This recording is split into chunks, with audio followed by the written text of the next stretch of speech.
Ser bendición donde quiera que esté.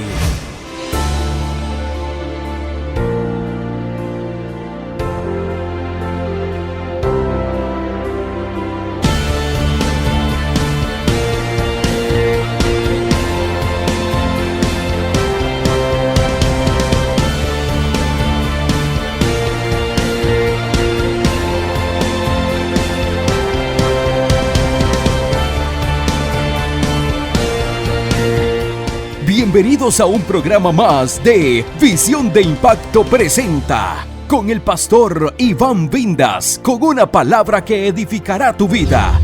Visión de Impacto, un estilo de vida.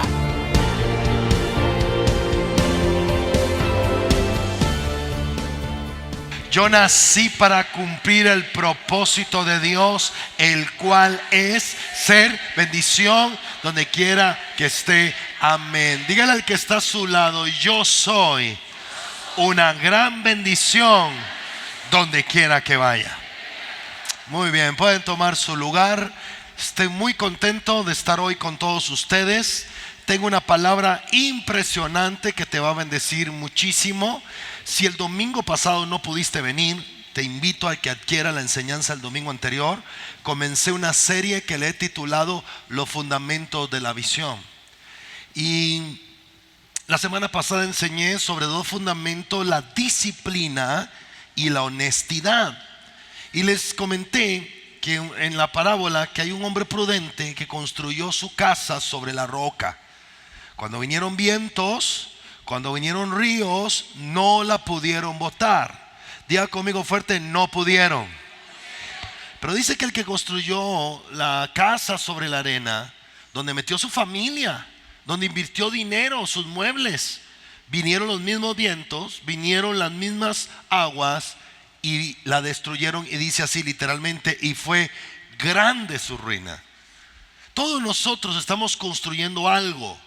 Estamos construyendo la vejez, estamos construyendo el matrimonio, estamos construyendo los hijos, estamos construyendo empresas, ministerios.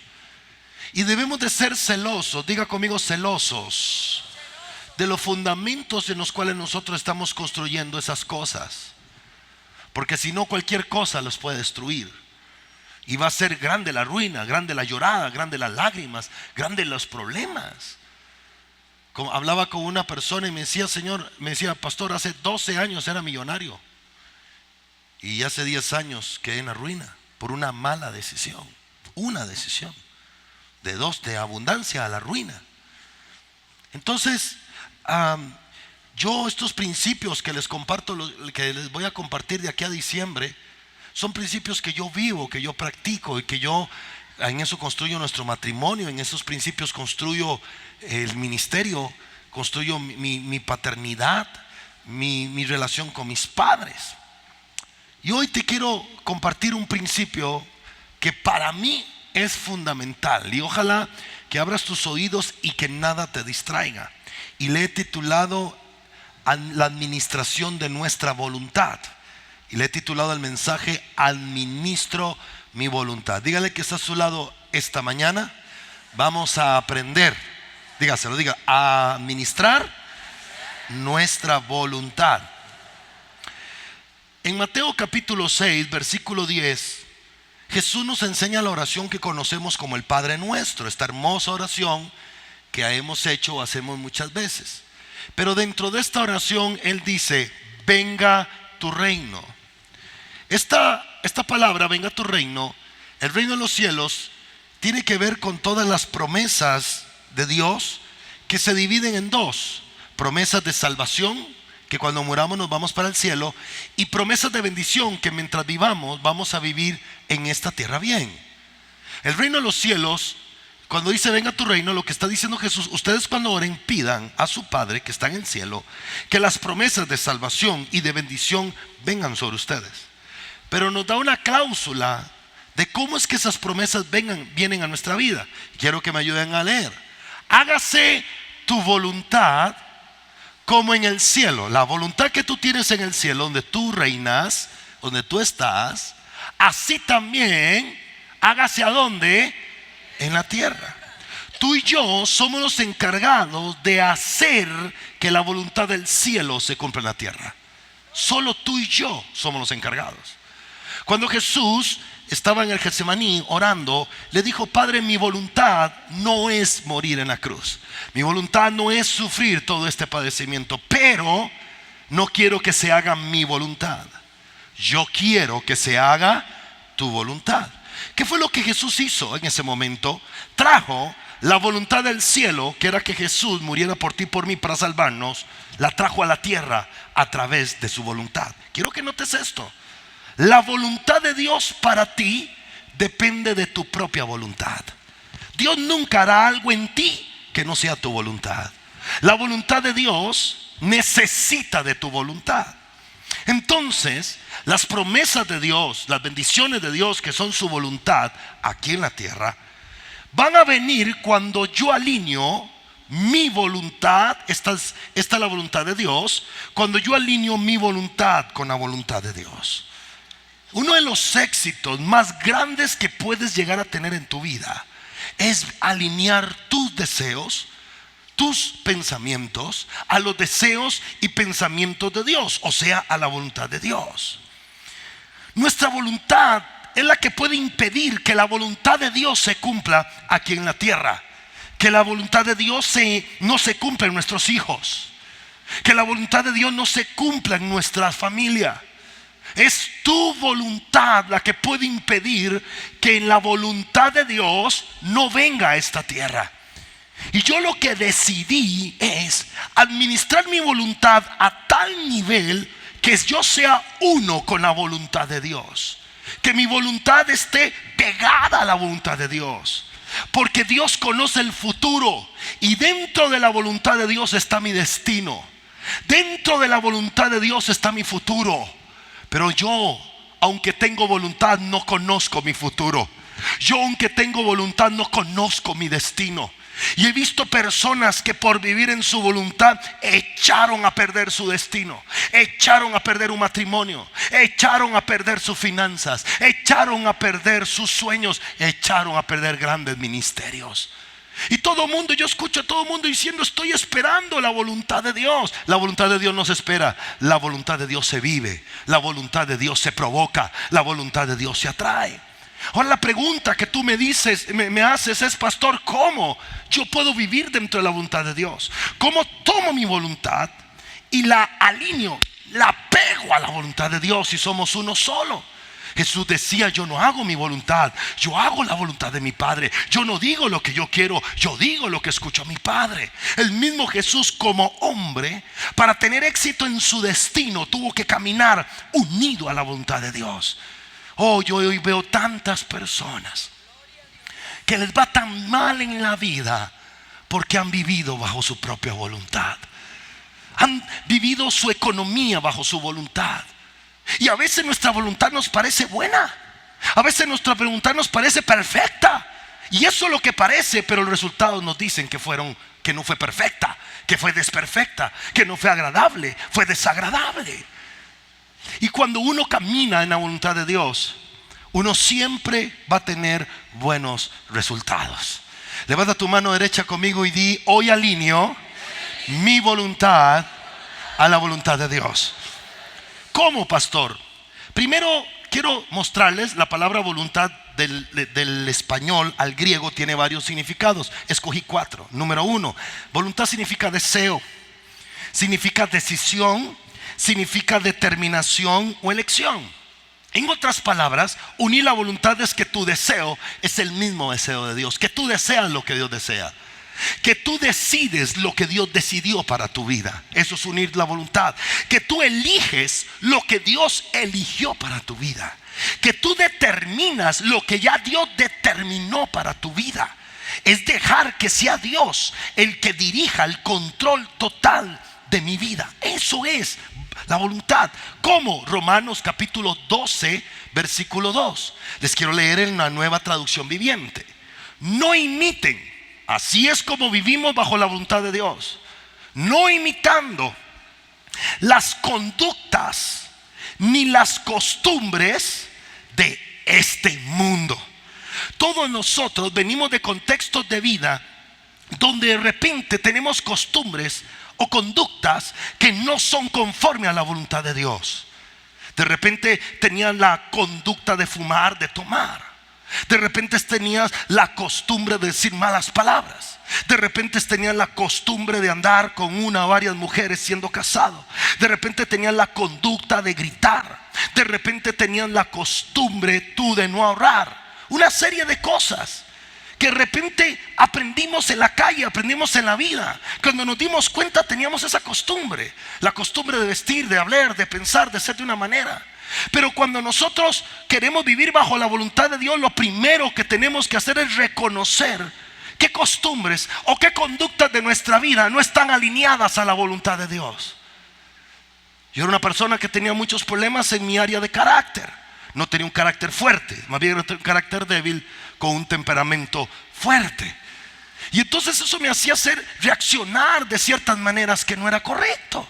Cuando yo voy a ver la voluntad de Dios, eso no es para mi vida, eso era mi propia voluntad. Entonces tuve que reconocer que esa conducta o esa costumbre no estaba bien. Uno de los mayores problemas de muchas personas es sentirse bien con lo que está mal. Es sentirse con identidad en lo que no es correcto. Es sentirse seguros en las cosas incorrectas. Por ejemplo, una mujer que se siente bien si viste vulgar, porque eso le hace sentirse que vale. O un hombre que se siente fuerte porque maltrata y grita a su familia. Eso es una conducta incorrecta. Eso daña alrededor lo que Dios le ha confiado, pero no es la voluntad de Dios. Y por eso nos toca a nosotros reconocer que no está bien y tener la humildad para poderlo identificar. Entonces Pablo nos dice: primero, no vayan conforme a las costumbres, ni corrientes, ni conductas de este mundo. Sigamos leyendo la otra parte. Más bien, o sea, al contrario, ojo aquí, dejen, ayúdenme a leer esta parte por favor. Dejen que Dios, ¿qué? Que Dios, ¿qué?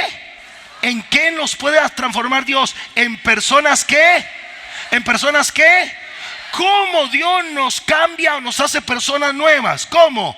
Al cambiarles, ¿qué? La manera de pensar. Escúcheme bien. Es en los pensamientos donde se rige la conducta. Es en la manera de pensar donde se rigen las costumbres. Y una de las cosas que Dios quiere contigo es cambiar tu manera de pensar para que pueda cambiar tu manera de vivir. Ahora escuche esto: el Espíritu Santo te sana, el Espíritu Santo te limpia, el Espíritu Santo te llena, pero solo la palabra cambia tu manera de pensar. Yo he visto gente que pasa aquí adelante, llena el Espíritu Santo, caen, lloran, van a un encuentro, son ministrados, pero su conducta no cambió. ¿Por qué? Porque la liberación, el Espíritu Santo la trajo en su alma, en su mente, en su corazón, en sus pensamientos. Trajo sanidad, trajo perdón, pero siguieron pensando de la misma manera. Entonces tu manera de pensar es lo que te esclaviza. Hay gente que piensa que solo con deuda pueden tener algo. Toda la vida vivirán esclavos a la deuda. Porque su manera de pensar no les hace creer que Dios les puede dar dinero de otra manera, sino es a través de una deuda. La transformación para ver la voluntad de Dios en tu vida es permitir que la palabra que escuchas cambie tu manera de pensar. Diga bien fuerte conmigo: todo lo que oigo tiene el poder de influir en lo que yo pienso. Entonces el Espíritu Santo te llena, te ministra, te libera, sana heridas. El Espíritu Santo te quebranta, pero tu manera de pensar es la que te cambia. Tu manera de pensar es la que te transforma. Tu manera de pensar es la que te hace ver la vida con ojos diferentes. Cada domingo que tú vienes a la iglesia, Dios está llenando tu mente con sus pensamientos para que tú descubras cuál es su voluntad. Él te da el Espíritu Santo para sanarte, para libertarte, pero su palabra te la da para transformarte. Y cada vez que tú piensas como Dios, te estás acomodando, te estás cimentando en la voluntad de Él. Y empiezas a pensar como Dios, a hablar como Dios, a caminar como Dios, y por ende empiezas a ver los resultados de lo que Dios tiene para tu vida. Quiero que leamos la tercera parte del versículo. Entonces, dice Pablo, si ustedes no van a seguir, no van a pensar como piensan el mundo, si ustedes van a pensar no como piensan las costumbres y las tradiciones, sino que ustedes van a ser transformados cuando Dios les cambie la manera de pensar, entonces aprenderán. Miren qué maravilloso este versículo. Aprenderán ¿a qué? A conocer la voluntad de Dios. Hermanos, ¿y cómo es la voluntad de Dios para nosotros? Ayúdenme a leer cuál es la voluntad de Dios para nosotros. La cual es buena, agradable. Vamos todos nuevos. La voluntad de Dios es. Una vez más, por favor. La voluntad de Dios es. Ese siempre será el resultado. Pero a veces el proceso para obtener ese resultado no es bueno, no es agradable, no es perfecto. Y ahí es donde muchos se salen de la voluntad de Dios. Cuando tú te metes en la voluntad de Dios, lo primero que vas a hacer es ir en contra de las costumbres y conductas de este mundo. Y ahí va a venir la crítica. ¿Y por qué ya no tomás? ¿Y por qué ya no fumás? ¿Y por qué usted da plata en la iglesia? ¿Y por qué usted ya no va a fiestas? Usted se hizo un abuelo, usted sí es raro, usted descuidó a la familia, ya no viene a fiestas, solo viene a la iglesia. Porque las costumbres y maneras de pensar del mundo, a ellos no los ha transformado. A nosotros las palabras nos transformó. El final de nuestra vida va a terminar viendo la voluntad de Dios, que es buena, es agradable y es perfecta. Pero cuando recibes la crítica de gente que te ama, eso no es bueno. Cuando te tienes que enfrentar a la corriente de este mundo, eso no es agradable. Pero el resultado siempre será bueno, agradable y perfecto. El problema es que muchas personas se salen del proceso porque no es bueno. Se salen del proceso porque no es agradable. Pero si yo me salgo del proceso porque no sea bueno, nunca veré la voluntad de Dios, que es buena. ¿Alguien me está entendiendo? Escucha, el final de tu vida siempre será algo bueno, agradable y perfecto. El final de tu prueba que hoy tengas siempre será buena, agradable y perfecta. El final de la crisis siempre será buena, agradable y perfecta. Pero el proceso para enfrentar esa crisis a veces no es tan buena, a veces no es perfecta. Pero si te logras mantener en ese camino, vas a ver la voluntad de Dios cumplirse en tu vida. Y no solo en tu vida, en la de toda la familia. Porque Dios necesita uno que camine en su voluntad para que toda la familia conozca la buena voluntad de Dios. Buena, agradable y perfecta. Dale un aplauso a la voluntad de Dios. Ahora, en nuestra manera de pensar es como nos conectamos con Dios. Cuando al conectar tus pensamientos con la voluntad de Dios, o sea, con los pensamientos de Dios, tú vas a aprender a administrar tu voluntad. Uy, yo quiero hoy que el Espíritu Santo abra tu mente para que tú cambies tu estilo de vida.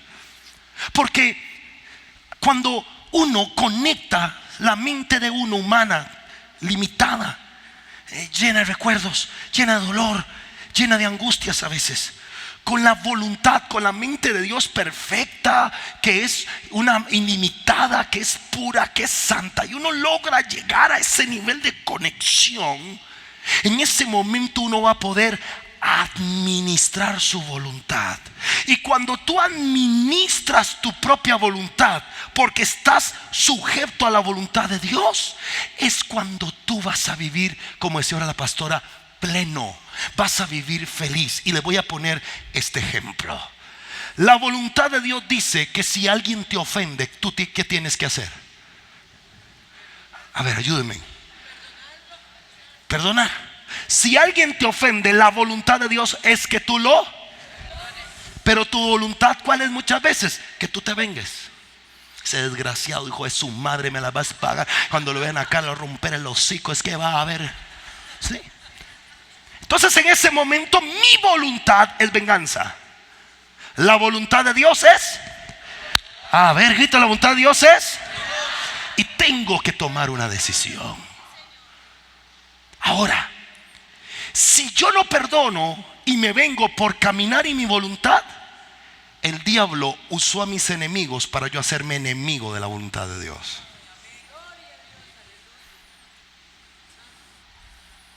Entonces el lío no lo tengo por no perdonar. El lío lo tengo porque estoy siendo enemigo de la voluntad de Dios. Pero si yo digo, yo lo perdono porque la voluntad de Dios dice que tengo que perdonar, perdonad a los que lo maldicen, entonces yo lo perdono. Y en ese momento Dios usó a mis enemigos para yo ser su amigo y caminar bajo su voluntad. Y lo que el enemigo quiso usar para destruirme, Dios lo usó para bendecirme. No sé si me estoy explicando. Pero ahí tiene que morir el ego. Ahí tiene que morir el orgullo. ¿Pero por qué? Si no se lo merece. No, él no se lo merece. Pero dentro de la voluntad de Dios, tú sí te mereces vivir tranquilo. Recuerde que cuando usted perdona, usted no hace feliz al que perdonó, usted se hace feliz a usted mismo, porque es usted el que está soltando el dolor, la ira y el enojo contra esa persona. ¿Me estoy explicando esta mañana? La voluntad de Dios es que tú perdones. Tu voluntad es que tú juzgues. Pero dice la Biblia, mía es yo pagaré el precio. Si tú te vengas, tú estás ocupando el lugar de Dios. Porque la venganza de quién es. Y si tú te vengas, estás ocupando el lugar de quién. De Dios. Pero tú dices, Señor, yo perdono a Pepito por todo lo que me hizo. Y Dios te dice, hijo, estás en mi voluntad. Ahora como resultado va a venir a tu vida algo que es bueno, que es agradable y que es perfecto. Señoras y señores, sin ser hipócrita, perdonar duele, porque uno quisiera vengarse. Pero cuando uno dice, no, yo sí lo perdono, Dios te respeta por una razón. Porque Dios no tiene un cuerpo como el tuyo con el cual combatir. Dios es santo, puro, perfecto. Dios no siente odio ni rencor. Y Dios, viendo que tú pudiendo sentir odio y rencor, mueres a ese odio y rencor por querer estar bajo la voluntad de Él. Prepárate para que Dios te lleve a un nivel de bendición, porque Él es un Dios bueno, perfecto y agradable. Dáselo fuerte a Él.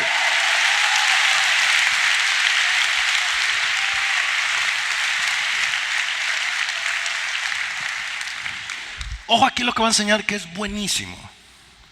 Para poder administrar bien nuestra voluntad, tenemos que aprender primero a administrar bien el tiempo.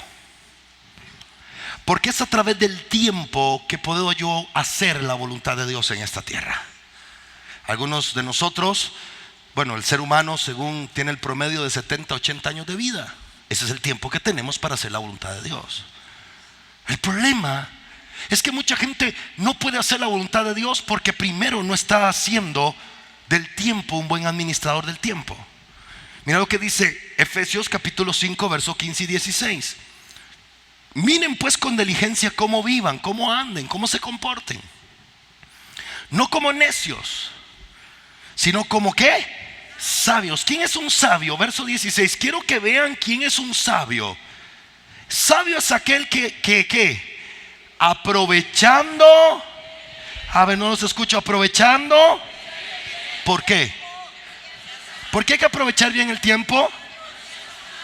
Dígale que está solo, aprovecha bien el tiempo, porque entre más te envejeces, más malos son los días. Miren, los días son malos con la vejez. Todo duele, a todo mundo le estorbas, hueles mal. Pero cuando era joven, todo el mundo te buscaba, todo el mundo te necesitaba. No sé si me estoy explicando. El éxito de la vejez está en la juventud. Una buena juventud te traerá una gran cosecha en tu vejez. Hay que aprovechar el tiempo. Abuelos que están aquí, disfrútense en sus nietos, porque es el tiempo de disfrutar nietos. Los nietos no son para criarlos, los nietos son para disfrutarlos.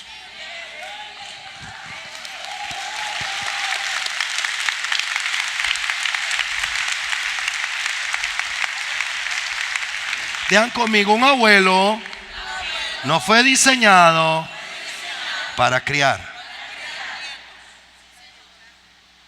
Los padres son los que crían, forman, disipulan, disciplinan. Los abuelos disfrutan.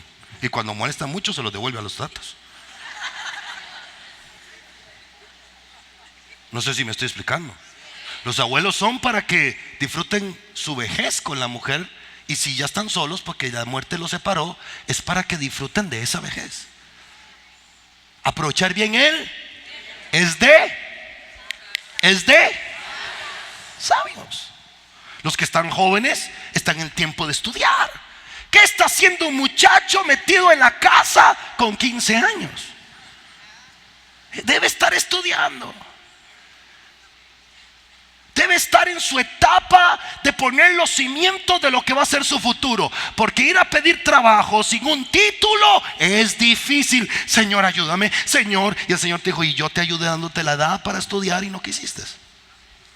Aprovechar bien el tiempo es de sabios.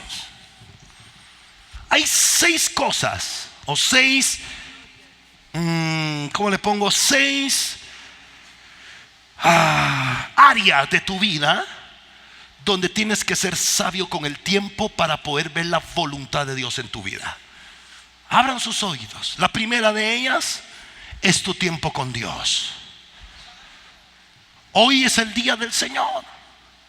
Aprovechar bien el tiempo, venir a la iglesia es aprovechar bien el tiempo, ¿sí o no? Entonces es de... Y cuando no vienes, ¿qué está haciendo entonces? ¿Qué dice ahí en la Biblia? Que es lo contrario a sabio, necio.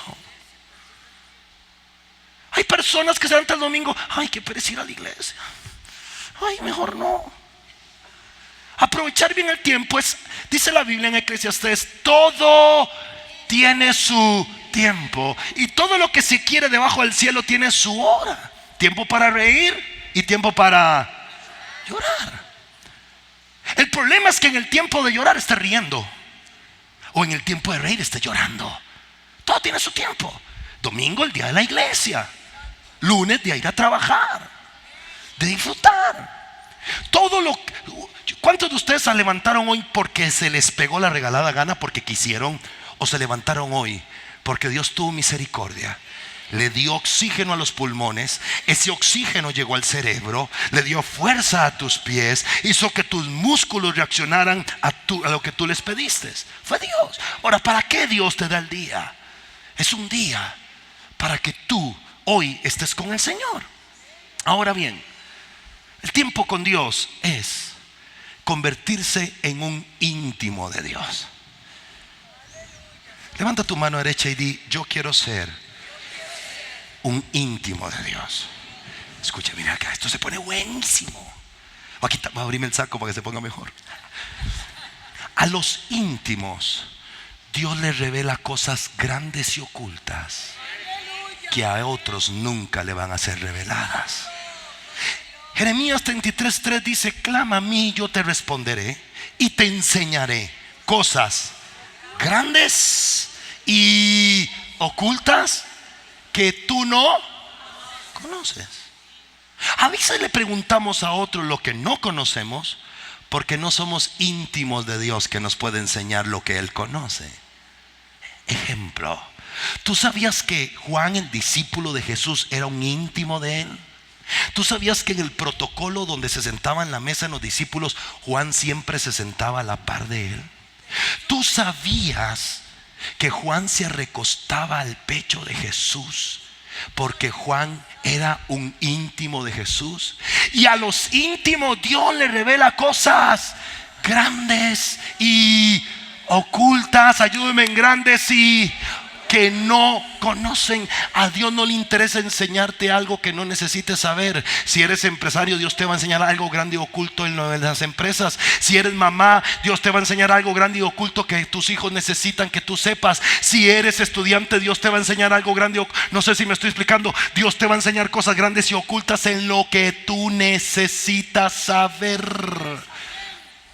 Entonces, a los íntimos, a los que sacan su tiempo para Dios, porque el tiempo para Dios es un regalo tuyo para Él.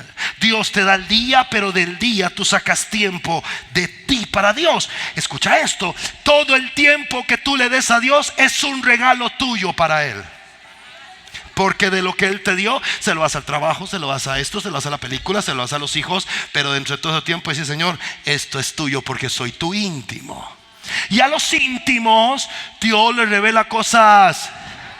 Y parece que aquí no hay muchos íntimos. A los íntimos Dios les revela cosas y que no. Entonces Juan era un íntimo de Jesús. Y un día Jesús dice: muchachos, están en la cena del Señor, están comiendo la cena, y dice: Señor, muchachos, sí, uno de ustedes me va a entregar. ¿Seré yo, maestro?, dice Pedro. ¿Seré yo, maestro?, dijo Tomás. Y Judas: ¿seré yo, maestro? Y se vuelve Jesús: ¿seré yo, maestro? No, mentiras, eso es un chiste. No, se vuelve y dice: uno de ustedes me va a entregar. Y entonces empiezan a hablar entre ellos: ¿quién? Y se empiezan a codear: ¿quién? Y Jesús callado: ¿quién? Entonces le preguntan al íntimo, le pregunta a Pedro: Juan, pregúntale quién es, porque a los íntimos se le revelan cosas grandes y ocultas que no conocen. Entonces Juan está sentado a la par y le habla al oído: maestro, ¿quién es el que te va a entregar? Y a los íntimos el Padre le revela cosas grandes y ocultas que no conocen. Entonces le dice Jesús: el que meta la mano en el plato conmigo, ese será el que me entregue. Y Jesús, extendiendo la mano, en ese momento la extendió Judas. ¿Por qué creen que a Juan se le dio la revelación del libro de Apocalipsis? Porque a los íntimos se le revelan cosas grandes y ocultas que no conocen. Ahora escuche esto. Levanta tu mano y di: yo quiero ser un íntimo tuyo, Jesús.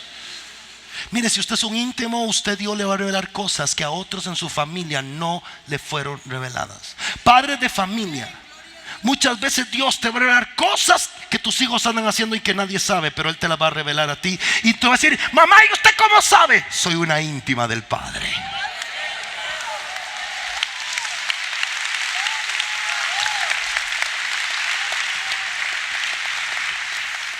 ¿Dios miente o no miente? No miente. Entonces, si tú le preguntas, siempre te va a decir la verdad. Pregúntale cómo se anda comportando tu esposo. Él se lo va a cantar. Él es chismositico. Yo por eso me porto bien, si no se la cuenta la pastora. Pero los íntimos no solo están para que Dios les revele. Los íntimos están ahí para cuando Dios los necesita. Estando Jesús en la cruz en su agonía, y estando su Santa Madre María, y a la par, ¿quién era el único que estaba? Porque todos los demás salieron huyendo y se escondieron. Uno dice que salió desnudo. ¿Quién sabe quién sería? Ojalá que haya sido Judas, por bocón ese, ¿verdad? Salió desnudo. Pedro, mientras unos minutos dijo: maestro, yo daré mi vida por ti, a las próximas horas estaba maldiciendo, diciendo: yo no conozco a Jesús. Pero los íntimos estaba al pie de la cruz, diciéndole: si necesitas algo, aquí estoy. Y Jesús le dijo: hijo, he ahí a tu madre. Madre, he ahí a tu hijo. Juan estuvo a los pies de la cruz para que Jesús tuviera en paz, que su mamá María iba a cuidar, iba a quedar acompañada, iba a cuidar protegida. Porque los íntimos no solo estamos para que nos enseñe, los íntimos estamos para servirle en lo que Él necesita darnos a nosotros. Y por eso Juan murió viejo. Juan fue el único de todos los apóstoles que murió viejo, no asesinado. Diga conmigo el fuerte: tiempo con Dios. Lo segundo, tu tiempo en el matrimonio. ¿Sabes que lo único que te tiene que separar de tu esposo o de tu esposa es la muerte? No el dinero, no los problemas, no María. Hay gente que lo separó Patricia. Hay matrimonios que lo separó Claudio, cuando la Biblia dice: hasta que la muerte los separe. Hombres y mujeres, Nunca metas en tu corazón a otra persona en la tierra que solo le pertenece a tu cónyuge, porque inmediatamente entrará la comparación. Y cuando compares a la otra con la tuya, la otra saldrá ganando, porque a la tuya la conoces como duerme, como ronca, la conoces todo bien, cómo le huelen los pies, la boca, cómo le sale por abajo, todo se lo conoces.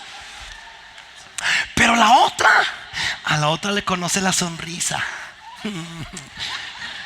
A la otra cuando mueve el pelo. Nunca en tu corazón le abras espacio a otro lugar, a otra mujer o otro hombre que no sea el que Dios te confió. Pues escuche, el adulterio no es un pecado contra el cónyuge, es un pecado contra Dios. ¿Saben por qué? Porque fue Dios el que diseñó el pacto, no fue el hombre el que lo diseñó. Y el que adultera está adulterando contra lo diseñado por Dios, que es el pacto. No lo hagas. Yo he visto matrimonios que dicen, oh, nuestro matrimonio está como apagado, tenemos que hacer cosas que nunca hemos hecho. No. Recuerden que Dios compara la relación de matrimonio, la Biblia compara la relación de matrimonio entre Cristo y la iglesia. Y Él le habla a la iglesia de Éfeso en el libro de Apocalipsis y le dice: tengo contra ti que has dejado tu primer amor. Y le dice cómo recuperarlo. Vuelve a las primeras obras. Cuando el matrimonio está seco, no hay que hacer algo que nunca hemos hecho, hay que hacer todo aquello que nos enamoró. Porque ahora el carro nos ha separado, ahora el trabajo nos ha separado, ahora el servirle a Dios nos ha separado, cuando todas las bendiciones que Dios nos da es para que más bien nos estemos uniendo. Ahora llegas a la casa a pelear porque un hijo anda allá, otro, y los hijos que Dios les dio debería ser para unirlos. Toda bendición que tú uses para unirte con tu cónyuge, Dios te la multiplicará 100 veces más, porque entre más te bendiga, más unido estarás. Voy a darles un consejo a los que trabajan, ya sea en el ministerio, ya sea en una empresa propia. Yo voy a hablar de mi corazón. Yo con Lucrecia me casé no para tener una iglesia, me casé para tener una esposa. Me casé para ser un esposo. Así que la iglesia no me puede separar, porque no fue por la iglesia que nos casamos. No sé si me explico. Servimos juntos al Señor, vivimos para el Señor, pero no nos casamos para tener una iglesia, nos casamos para tener una familia. Vuelve a aquellas cosas que te enamoraron. Cuando tú metes otra mujer o otro hombre en tu vida, estás arruinando el destino de tus generaciones. Y escuchen esta frase, por favor: tus decisiones de hoy son el mañana de tus hijos. Tus decisiones de hoy son el mañana de tus hijos. Muchos de ustedes tuvieron un mañana desgraciado por un hoy desgraciado que hicieron sus padres. Que las bendiciones, di conmigo, que las bendiciones me unan, no me separen. Un día de estos andamos en una actividad de la escuela, mi esposa y yo, y dejamos el carro lejos y tuvimos que caminar mucho para la actividad de la escuela de mi hija. Y entonces estaba lloviendo. Entonces pues pusimos en la sombrilla que andaba la pastora en el carro y íbamos caminando. Y en el mismo momento los dos nos acordamos cuando éramos novios. Y empezamos a hablar de nuestras raíces. Porque el éxito de un árbol no está en los frutos. El éxito de un árbol está en las raíces. Y por eso Juan dice que el hacha está puesta a la raíz. Los frutos es lo que todo el mundo ve, pero lo que le da valor al fruto es la raíz que nadie ve. Los momentos que nadie ve en tu matrimonio es lo que Dios va a hacer público. Y entonces le digo: amor, ¿te acordás cuando iba al trabajo y te recogía? ¿Te acordás cuando íbamos a la iglesia? Y ahí nos recordamos.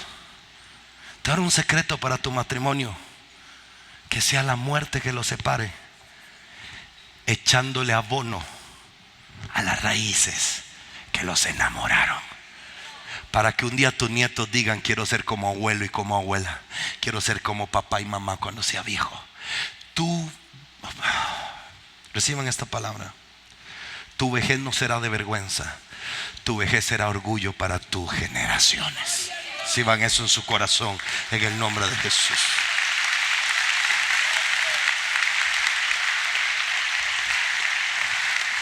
Tiempo en familia. Administrar el tiempo en familia.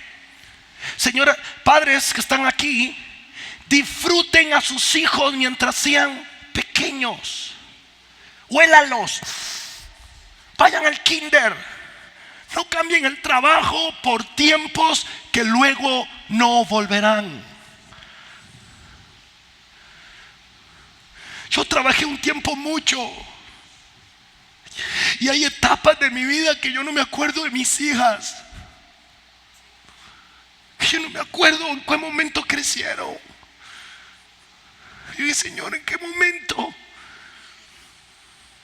Uno los hijos se los tiene que disfrutar hasta el día que uno los entrega en el altar. Y el día que uno entrega a los hijos en el altar, ya uno no tiene que meterse, porque dejará al hombre a su padre y a su madre. La palabra dejar significa desarraigar. Los hijos Dios los agarra y los desarraiga de tu corazón para Él ser el centro de esa familia, no los suegros.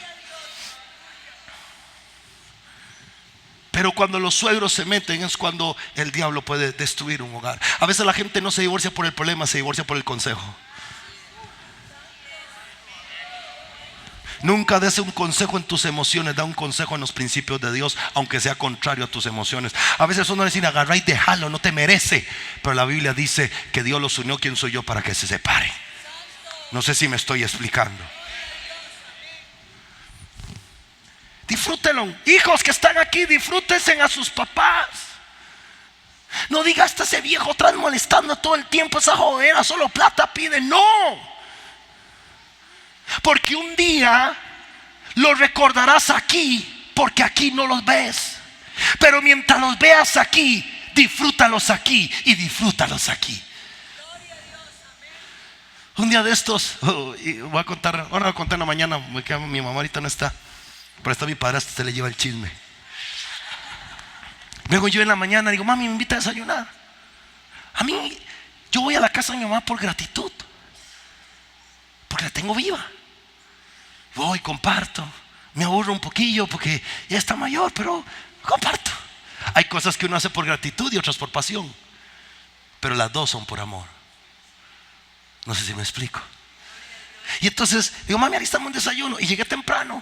Y en eso venía, estaba recién levantada y no se había bañado. La cochinilla esa no se había bañado, ¿verdad? Entonces yo voy pasando, y donde voy pasando el abuelo, y donde yo la olí, me acordó cuando tenía 2, 3 años, que mi mamá se iba a trabajar porque mi padrastro no había llegado a casa todavía, y mi mamá nos tenía que criar a todos nuestros hijos, sus hijos, nuestros hijos, los hijos. Y a mí como yo soy el menor de 6 hermanos, me dejaba la bata de ella en la almohada. Y cuando pasé me acordó ese olor. Entonces me devolví y empecé, mami, ¿qué es querida? ¿Qué pasó, papito? ¿Qué es qué?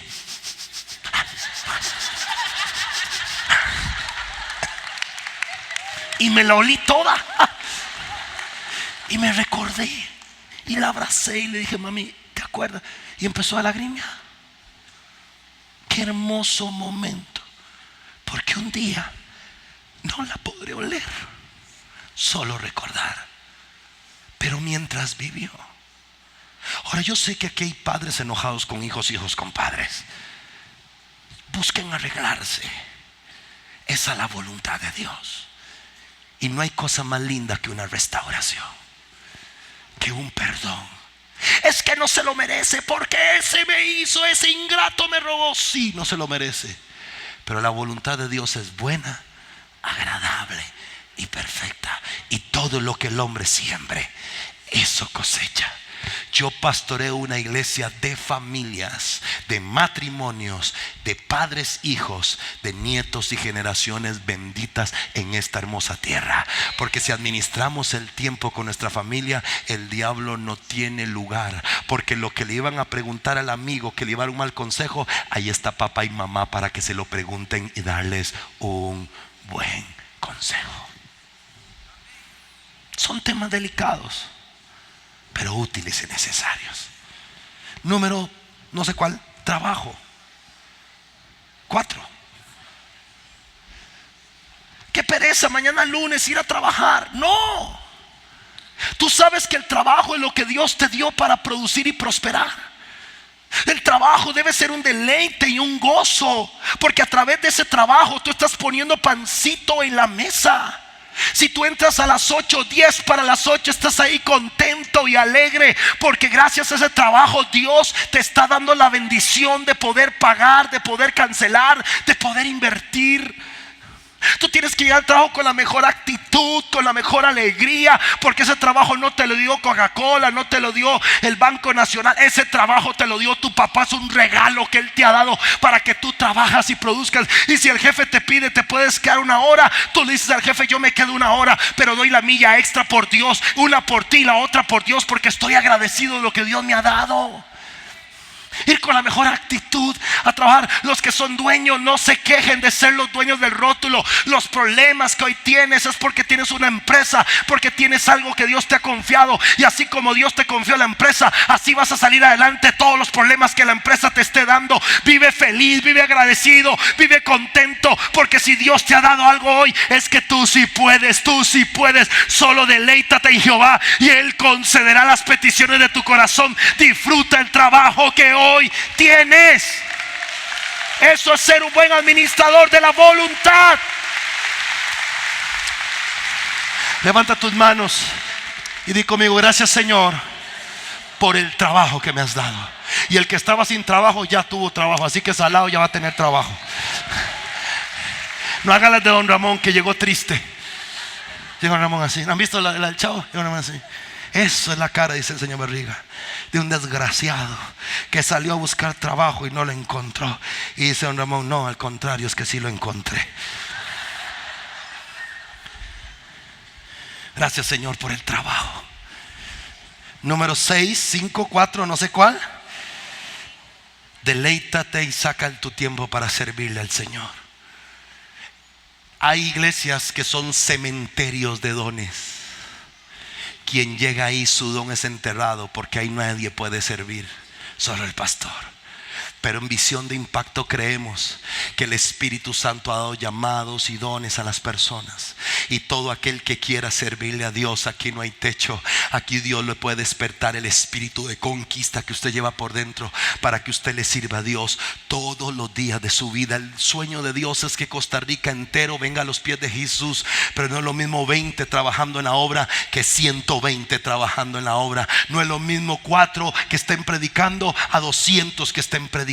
Esta iglesia, Dios te trajo a este lugar. Yo no te fui a llamar. ¿A cuánto yo lo fui a buscar a su casa para que se vinieran a congregar?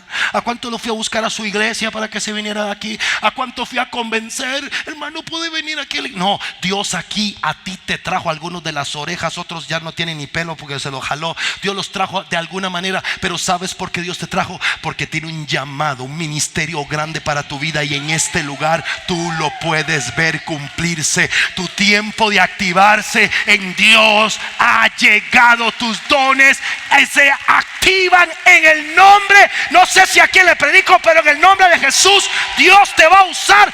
Un Abraham, un Jacob, un Isaac, Dios los va a usar. Así que ya estamos en temporada de encuentro. Métase en encuentro. ¿Qué estás esperando? ¿Qué? Sí, no.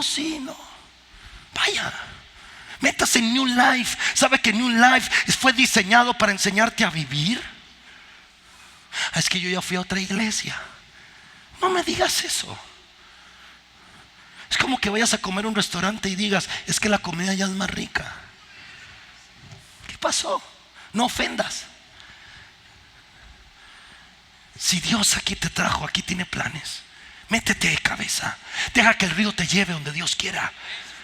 Porque aquí techo nadie te va a poner, cadenas no te vamos a poner.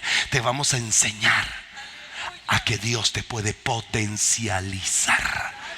Levanta tus manos y di conmigo: Dios potencializa el llamado y el ministerio y los dones que tengo por dentro. Todo Eliseo ocupó a Elías. Todo José ocupó a Moisés. Así que bienvenidos a las cosas grandes que Dios tiene para ti. ¿Ah? Y número 6, para terminar: sé un buen administrador de tu tiempo de descanso. ¿En cuántos días hizo Dios el mundo? ¿En cuántos? ¿Y cuántos días hizo a la semana? ¿Para qué es el séptimo día? ¿Para qué? Para descansar. Dios no estaba cansado. Dios hizo el día de reposo como un regalo para ti. Y tú a veces crees que trabajando más ganas más. Si Dios sabía que en 6 días ibas a producir lo que ocupabas, es que no ocupas otro día. 6 trabaja y 1 reposa. La noche, ¿para qué se hizo? Para dormir. Jehová es mi pastor, junto a aguas de reposo. ¿Dónde es que Él te pastorea? ¿A dónde? El reposo. Pero tú quieres que Él te pastoree sin que tú reposes. Mucha gente hoy deja cosas botadas, familia, ministerio, por cansancio. Pero el cansancio solo tiene un resultado, o solo tiene una razón: falta de reposo. Mira lo que dice Isaías 30:15. Porque así dijo Jehová el Señor, el Santo de Israel. O sea, mírenlos como Jesús, Dios se presenta. En descanso, ayúdenme a leer por favor. En descanso y en reposo, salvos de la depresión, salvos del estrés, salvos del afán, salvos del colesterol, salvos de la úlcera, salvos de... ¿qué más? Azúcar en la sangre. No, es que si yo trabajo 14, 15 horas al día, es que si yo no trabajo, yo para la iglesia no me puedo congregar, pues yo tengo que trabajar, hacer plata. Y el Señor dice: es en reposo y en descanso donde yo te puedo salvar. Salvar tu matrimonio, salvar tu salud, salvar tu familia.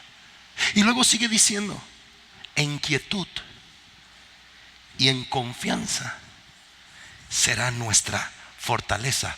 Pero quiero que lean al final: y no. ¿Cuánta gente no ha querido el regalo del reposo? ¿Sabe qué está haciendo usted en este momento ahorita? Está reposando. En el momento en que usted viene a la iglesia, usted reposa de la comida, del trabajo, de todo lo que hace en su casa. Entra por esas puertas y empieza su mente a adorar a Dios, su cuerpo, su alma, siente la presencia de Dios. Y luego se sienta en esa silla 45 minutos y reposa. Pero mientras usted reposa, Dios le está cambiando su manera de pensar. Porque aquí tenemos celo que los niños estén allá, que nadie tenga el celular, porque todas esas distracciones te roban el reposo donde Dios te puede enseñar. Reposo. Levanta tus manos al cielo y di conmigo: Jehová es mi pastor, y nada me faltará. Si lo que tú crees que hoy te falta, Dios no te lo ha dado, es porque verdaderamente no te falta, si Él es tu pastor. Paz, que la gente quiere vivir en paz porque cree que la paz está en tener lo que necesita, en ver la cuenta bancaria o en la boca de alguien.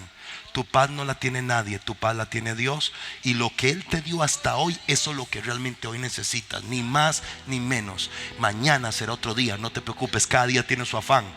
Y Dios cada día tiene tu pan. Así como viene el afán, así hay un pedazo de pan que tu Padre Celestial tiene para ti. Así que no te afanes, no te angusties. Mañana hay que pagar, mañana hay que hacer. Tranquilo, mañana hay un pedazo de pan que Dios también tiene para ti. Pero ¿cómo tú recibes ese pan? En reposo. Pronto voy a hablar un poco más sobre reposo. Termino con este consejo. El único que puede echar a perder la voluntad de Dios en tu vida eres tú mismo. Por eso Pablo le dijo a Timoteo: cuida de ti, cuida de la enseñanza. Y escuchen esto: sé que constante en lo que hagas, pues de esta manera te salvarás tú y a todos los que te escuchen, tu esposa, tu esposo, tus hijos. El mayor enemigo de la voluntad de Dios no es el diablo, eres tú mismo. A la primera persona que tú tienes que cuidar eres a ti, y se cuida con constancia. El eslogan de esta iglesia es visión de impacto, un estilo de vida. Hay gente que tiene la voluntad de Dios como una alternativa y no como un estilo de vida. Cuídate de no echar a perder tu destino. Cuídate de no echar a perder tu matrimonio solo porque tú te saliste de la voluntad de Dios, no cuidándote a ti mismo. Cuida tu salud. Tengo una pregunta: ¿Dios te puede usar enfermo? Cuida lo que comes, ve al gimnasio. La ruina, la pobreza y la miseria no es el estado de un hijo de Dios, es la manera de pensar lo que atrae lo que uno se merece. Cuídese de usted mismo. Cuídese cómo habla, cómo viste, cómo piensa, cómo camina, cómo actúa, cómo decide. Porque ahí está el secreto para salvarte a ti y a la gente que está a tu alrededor. ¿Saben que cuando yo me cuido a mí, estoy cuidando a la iglesia? Si algún día yo no vengo a predicar y saben que estoy en vacaciones, no me critique. ¿Saben qué estoy haciendo? Cuidándome a mí, cuidando la relación con mi esposa, cuidando mi reposo, para que luego pueda estar fuerte y saludable. El egoísmo no va de la mano con los principios de Dios. Si yo no me cuido, hermanos, y me enfermo, ¿quién se hace cargo de esta iglesia? Le hago una pregunta. No sé si me explico. Juan, Jesús, ¿qué necesitas? Que cuida a tu madre. No sé cuánto me va a costar, pero yo la voy a cuidar. ¿Tú necesitas eso? Yo lo voy a hacer. Cuidarse a uno mismo. Ahora, si no nos cuidamos, ojo acá, a nosotros mismos, vamos a descuidar todo aquello que Dios nos quiere confiar. Si hay algo que yo le tengo temor es perder si hay algo que yo le tengo pavor es perder el temor de Dios. Porque mientras yo tenga temor de Dios, voy a serle fiel a mi esposa. Mientras tenga el temor de Dios, voy a servir con rectitud. Pero cuando uno pierde el temor de Dios, todo adulterio, todo error, toda mala decisión es producto de que alguien primero perdió el temor de Dios. Porque nadie te veía, pero Dios siempre te ve. Vivir bajo la voluntad de Dios es recordar que Dios está conmigo, no solo para corregirme, sino para ayudarme. Hombres que están aquí, mírenme. Costa Rica necesita pantalones, y los pantalones no los pueden llevar las mujeres. Tú no puedes decirle a tu mujer: ora porque yo hago el negocio. No eres tú el que vas a reunir a tu familia y diga: vamos a orar para ir a hacer este negocio. Dios necesita hombres, porque la bendición o la maldición al hogar entra por la cabeza. Hombres esforzados y valientes, hombres que pongan la cara por su hogar. Y un día esto le decía a mis pastores: yo ocupo a mi lado hombres de honor, hombres de lealtad, hombres de verdad, porque está el destino de familias enteras que Dios nos ha confiado que cuidemos. Yo te hablo a ti, hombre. Ser cristiano, ser espiritual no es un asunto de mujeres, porque si fuera un asunto de mujeres, Jesús no busca 12 apóstoles, busca 12 epístolas, 12 apóstolas. ¿Estoy denigrando el ministerio de la mujer? No, estoy poniendo en su posición lo que le corresponde a cada uno: el cabeza y la ayuda. Esta iglesia es bendecida porque hay un hombre de Dios con una mujer de Dios que juntos cumplen su rol para que Dios prospere sus vidas y prospere sus familias. Si tú cumples tu rol, Dios prosperará tu vida y prosperará tu familia. Roles que a veces están invertidos. Buen hombre, buenos dones, pero no pantalones. Pero si hay dones, buenos hombres y hay pantalones, Dios respaldará esos hogares, esas familias. ¿Sabes quién eres tú? Tú eres Efesios 2:10. Tú eres la obra maestra de Dios. Él te creó de nuevo en Cristo Jesús. Eres la obra maestra de Dios. Él te creó de nuevo. El mundo mundo te echó a perder, pero Cristo te hizo una obra maestra. Pero ¿sabes para qué te hizo una obra maestra? Quiero que agarres esto. Para que, leámoslo, 1, 2, 3. Para que hagamos las cosas que, para que hagamos las cosas que preparó para nosotros tiempo atrás. Dios primero hizo tu destino y luego te hizo a ti. Cuando estás en la voluntad de Dios, estás camino a cumplir tu destino. Y el destino de Dios para ti es bueno, agradable y perfecto. Amén, amén y amén. Conoce más de nuestro ministerio. Puedes llamarnos al 506-2250-2391. Visitarnos en nuestra página web www.visiondeimpacto.org. Seguirnos en nuestro canal de YouTube, iglesiavisiondeimpacto.cr, y en Facebook, Pastor Iván Vindas Córdoba.